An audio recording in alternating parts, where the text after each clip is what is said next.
Congressman Eric Swalwell, Democrat California, went after former Vice President Mike Pence for his latest comment that he's protected by the speech and debate clause when it comes to testifying before the grand jury over the January 6 attack on Congress. It's a comment that has not worked in the past from state judges when Senator Lindsey Graham, RSC, tried to make the same excuse for why he shouldn't testify to Fulton County's special grand jury. But the idea that Pence would refuse to testify when subpoenaed by the Justice Department was shocking to Swalwell, who said that the title of Pence's own book is, "So Help Me God, the End of Every Oath That Every Official in the United States Swears Under."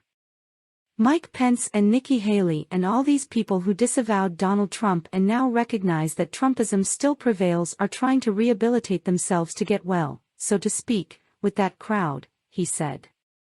As Michael knows and I know, because I interact with Trumpism in my district and across the country, with friends and families who still support the former president, they are never, ever in a million years going to convert to a Mike Pence vote. It's not going to happen. And that's why if you take a step back as Mike Pence, think about that greater good. Think about that moral obligation to do the greater good. I don't know what blinders he's wearing that he thinks he's going to get back in with them. He went on to ask former prosecutor Joyce White Vance if Pence has already breached his privilege, executive or otherwise, because he wrote about it in his book and did interviews where he revealed the whole ordeal.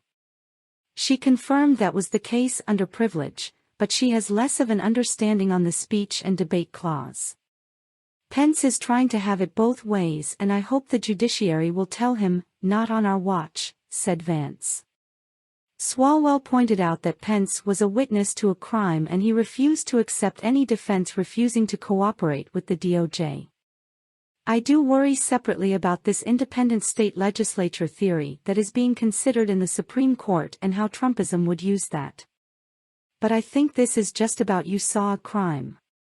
Do you want to help your country or do you not? That's it, Swalwell said flatly. Former RNC Chair Michael Steele said that the goal here is to run out the clock. Trump and Pence will probably still run for president while playing the victims.